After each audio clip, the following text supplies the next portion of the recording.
कि disc bulge किसे कहते हैं, डिस्क हर्निएशन किसे कहते हैं, और शाटिका क्या चीज़ होती है, और कमर के दर्द की ये सारी वजूहात हैं जिनके बारे में आपको काफ़ी पता चल चुका होगा, और जैसे ही पता चलेगा तो ये चीज़ आपकी मदद करेगी।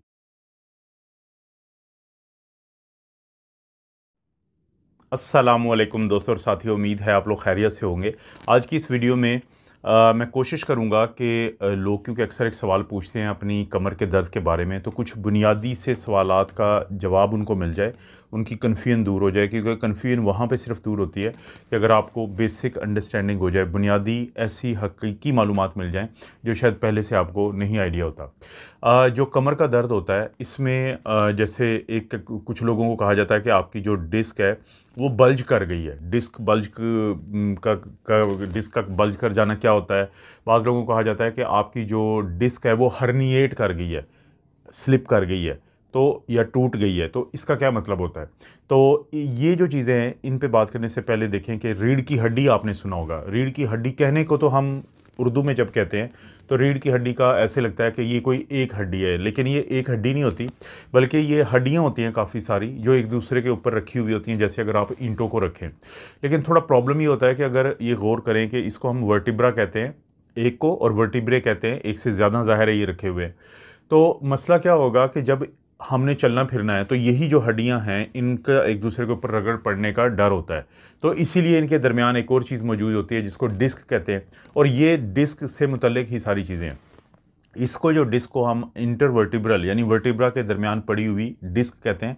और इसका बुनियादी मकसद क्या होता है कि जब भी इन हड्डियों का एक दूसरे के ऊपर प्रेशर पड़ता है तो ये उस दबाव को बर्दाश्त करती है, कुशन का काम करती है, तकिए का काम करती है। ये जो डिस्क होती है, अगर हम इसका जायज़ा लें तो ये वर्टिब्रा की आगे की साइड जिसको एंटीरियर कहते हैं ये वो है, और ये बैक यानी पोस्टीरियर साइड है, पीछे की साइड है। और यहाँ से गुजरा होता है हराम मगज़ जिसको स्पाइनल कॉर्ड कहते हैं। और ये क्योंकि ये एक दूसरे के ऊपर पड़ी होती हैं हड्डियाँ, तो ये जो पूरे जहाँ से हराम मगज़ ने गुजरना होता है इसको हम स्पाइनल कॉलम कहते हैं, स्पाइनल कॉर्ड कहते हैं कि जिससे गुजरता है तो स्पाइनल कॉलम। तो ये जो डिस्क होती है वो क्योंकि यहाँ पे पड़ी होती है, इस डिस्क के दो हिस्से होते हैं। एक होता है सेंटर का हिस्सा जिसको हम न्यूक्लियस पल्पोसिस कहते हैं। पल्पोसिस इसलिए, न्यूक्लियस इसलिए कहते हैं कि ये सेंटर में होता है। पल्पोसिस इसको इसलिए कहते हैं कि ये पल्पी होता है, जैसे नहीं जेली होती है वो पल्प की तरह की होती है। और जो इसके बाहर का हिस्सा होता है इसको हम एन्यूलस फाइब्रोसिस कहते हैं कि ये फाइब्रस टिश्यू होता है, ये सख्त होता है, यानी अंदर वाला नरम होता है और बाहर वाला ये सख्त होता है। अब डिस्क बल्ज कब कहते हैं? देखें, बढ़ती उम्र के साथ लोगों की हड्डियां जो हैं वो नरम पड़ जाती हैं, उनका दबाव पड़ता जाता है।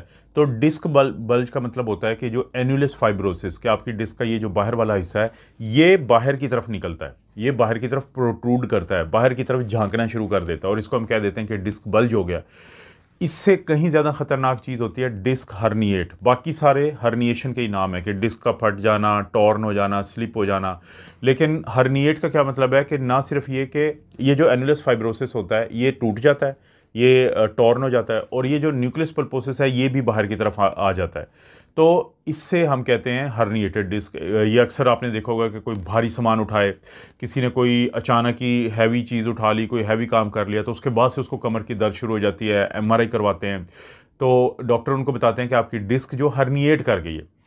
बल्ज क्या था कि बाहर की तरफ निकलना, हर्निएट क्या होता है कि टूट जाना उस डिस्क के एक हिस्से का, जिसके बाद अंदर वाला भी बाहर आ जाता है। अच्छा, इन दोनों में दर्द होता है। डिस्क हर्निएशन ज़्यादा नुकसानदेह होती है, ज़्यादा शिद्दत के साथ दर्द होता है, लेकिन बल्जिंग हो या हर्निएशन दोनों में मसला क्या होगा कि जब ये बाहर की तरफ आएंगी तो जहाँ पे ये बाहर की तरफ आएंगे तो पीछे से आपको मैंने कहा कि क्या गुजर रहा होता है, पोस्टीरियर साइड पे स्पाइनल कॉर्ड गुजर रहा होता है, स्पाइनल कॉलम में से। कॉलम किसे कहते हैं? एक नाली टाइप आप कह लें, एक रास्ता, यानी कि जो नैरो रास्ता होता है, गोल चौकोर रास्ता जो होता है। अब वो जो स्पाइनल कॉर्ड है उसमें से आसाब निकलते हैं, स्पाइनल नर्व्स निकलती हैं, वो निकलती हैं तो वो डिस्क के साथ से ही बाहर की तरफ आ रही होती हैं। जब ये डिस्क बल्ज करती है या हर्निएट करती है तो ये उस डिस्क उस नर्व को दबाती है। इसी तरह से ये खून की नालियों को दबा सकती है, लिगामेंट को दबा सकती है, वहाँ से मसल्स को दबा सकती है, लेकिन ख़ास तौर पे आसाब को दबाती है। जब आसाब को ये चीज़ दबाती है तो उस दबने की वजह से वहाँ पे दर्द होता है। और आपने एक लफ्ज़ सुना होगा जिसको हम शाटिका कहते हैं, क्योंकि आमतौर पे कमर का जो नीचे का हिस्सा होता है जिसको हम लंबर कहते हैं, और इसके साथ ही नीचे एक होता है जिसे सेक्रल कहते हैं, और सेक्रल के बारे में कहा जाता है कि ये टेल की बोन्स हैं, ये एंड की बोन्स हैं। तो यहाँ पे बहुत ज़्यादा लोगों को अक्सर ये जो डिस्क का प्रोलैप्स होना होता है, डिस्क का हर्निएट होना होता है या डिस्क बल्ज कर जाती है, तो ये मसले ज़्यादा होते हैं।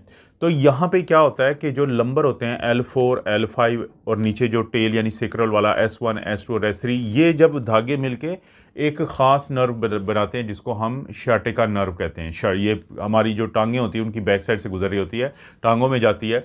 तो हराम मगज़ या स्पाइनल कॉर्ड से निकलने वाली ये जो नर्व होती है जिसको शाटिक कहते हैं, शाटिक नर्व कहते हैं, जब इसका दर्द होता है तो उस दर्द को हम कहते हैं शाटिका का दर्द।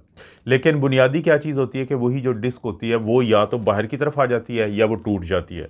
जब ये दर्द होता है तो चलने फिरने में बहुत शदीद दर्द होता है।